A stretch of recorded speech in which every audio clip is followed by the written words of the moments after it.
आयुर्वेद के सभी स्टूडेंट्स को मेरा नमस्कार।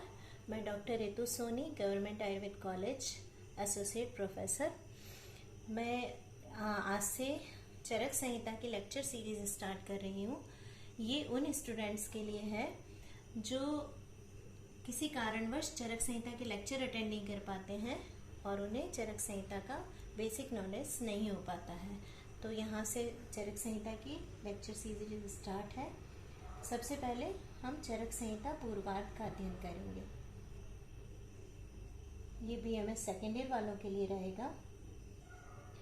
तो चूंकि चरक संहिता की शुरुआत है इसलिए हम पहले बेसिक ही याद करते हैं। तो चरक संहिता में कुल कितने स्थान हैं? तो ये 8 स्थान कुल हैं। ये सब आप पढ़ के ही आए होंगे आयुर्वेद के इतिहास में, लेकिन फिर भी एक बार हम इसका रिवीजन जरूर करते चलेंगे क्योंकि चरक संहिता का ही प्रकरण है। कुल अध्यायों की संख्या 120 है। तो ये स्थान कौन कौन से हैं? बिल्कुल इसी क्रम में आपको याद रखने हैं ये, क्योंकि इनका क्रम नहीं चेंज किया जा सकता है, उसका कोई कारण है। सूत्र स्थान, निदान स्थान, तीसरा विमान स्थान, चौथा शारीर स्थान, पांचवा इंद्रिय, छठवां चिकित्सा, सातवां कल्प और आठवां सिद्धि। ये 8 स्थान पूरे हैं। और जिन स्टूडेंट्स को इनके अध्यायों की संख्या याद नहीं रहती है तो मैं बहुत इजी तरीका बता दे रही हूँ यहाँ पर। सबसे पहले आप सूत्र स्थान के अध्याय लिख लीजिए 30 और चिकित्सा स्थान के अध्याय लिख लीजिए 30। ये दोनों बड़े स्थान हैं, इनमें बराबर अध्याय है, 30-30 अध्याय है। फिर निदान, विमान और शारीर, इन तीनों स्थानों में अध्यायों की संख्या 8-8 है और बचे हैं इंद्रिय, कल्प और सिद्धि, इनमें 12-12 अध्याय हैं। तो इस तरह से कुल 120 अध्याय हो जाते हैं। तो ये बहुत सिंपल है याद रखना, हमें बहुत इजीली याद रह जाएगा। तो याद रखिएगा इन्हें। अब हम अगले पॉइंट पर चलते हैं जो इम्पोर्टेंट है याद रखने के लिए। आचार्य चक्रपाणी कहते हैं कि बिना अभिधेय और प्रयोजन जाने किसी भी शास्त्र की ओर किसी इंसान की प्रवृत्ति नहीं होती है। तो शास्त्र में क्या लिखा गया है, किस बारे में वर्णन है, वो अभिधेय है। और दूसरा, शास्त्र किस प्रयोजन को लेके, किस कारण को लेके वर्णित है, उससे फल क्या मिलने वाला है, वो प्रयोजन है। तो चरक संहिता रूपी शास्त्र का अभिधेय है आयु। कौन सी आयु? हित, अहित, आदि रूपेण आयु। तो सबसे पहले हम इसी को समझ लेते हैं। हित, अहित, आदि रूपेण आयु, ये चक्रपाणी ने कहा है, एक्सप्लेन किया है अपनी टीका में। आयुर्वेद दीपिका टीका है इनकी। तो क्या है ये? आपने आयुर्वेद पढ़ा है, आयुर्वेद की परिभाषा उसे याद कीजिए। हिता हितम सुखम दुखम, मैं यहाँ के बाद बोल दे रही हूँ। हिता हितम सुखम दुखम आयुस् तस्य हिता हितम मानव च तच्च यत्रोक्तम आयुर्वेद स उच्यते।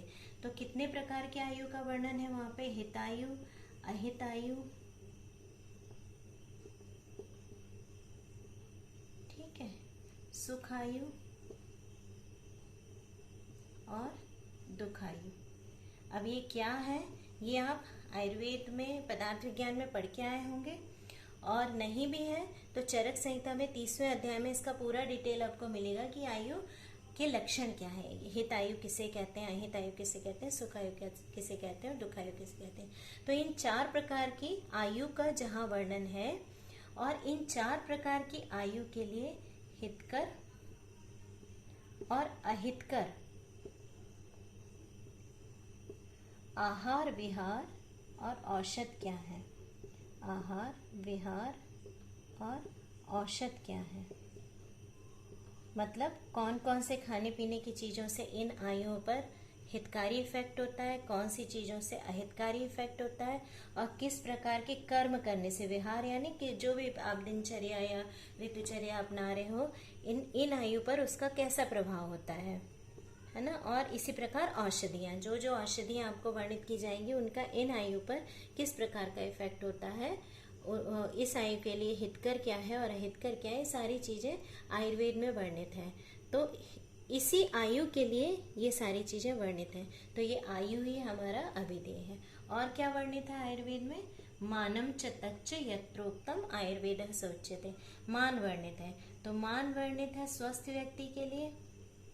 ये भी बताया गया है कि कल्प युगानुसार, अभी कलयुग में 100 वर्ष की आयु है युगानुसार। तो स्वस्थ व्यक्ति के आयु के बारे में भी कहाँ चर्चा की गई आयुर्वेद में। और अगर व्यक्ति अस्वस्थ है और किसी असाध्य रोग से पीड़ित है और उसमें अरिष्ट लक्षण आ गए हैं, अब आपने अरिष्ट लक्षणों के बारे में यदि नहीं पढ़ा है तो मैं आपको बता देती हूँ कि जितने भी मृत्यु सूचक लक्षण होते हैं, किसी व्यक्ति की मृत्यु बिल्कुल पास में है तो उसमें जो लक्षण दिखाई देते हैं वो अरिष्ट लक्षण होते हैं। तो अगर किसी में अरिष्ट लक्षण आ गए हैं तो वो मृत्यु उसकी होकर ही रहेगी, अगर अरिष्ट लक्षण उसमें दिखाई दे रहे हैं तो मृत्यु सूचक जो ये लक्षण है वो भी उन्होंने कई प्रकार के बताए हैं। सद्य मृत्यु जिसमें है यानी तुरंत मृत्यु हो जाएगी, 1 मास पश्चात मृत्यु होगी, ऐसे लक्षण भी वहाँ वर्णित हैं।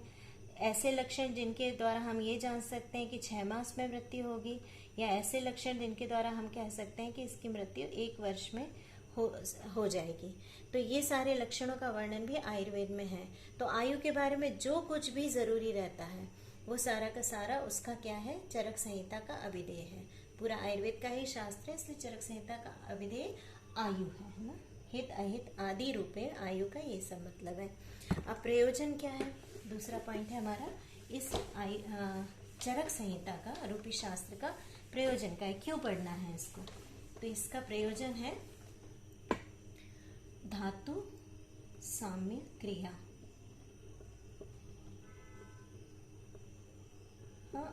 आचार्य चरक ने श्लोक में लिखा है धातु साम्य क्रिया चोक्ता तंत्रास्यस्य प्रयोजनम, तंत्रास्यस्य प्रयोजनम।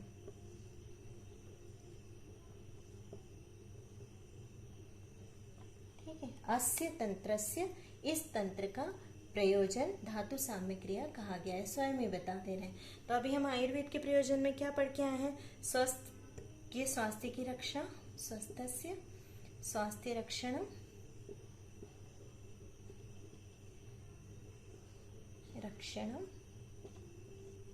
और आतुरस्य विकार प्रशमनम। ये हमने पढ़ा है ना, आतुर के विकार का प्रशमन करना।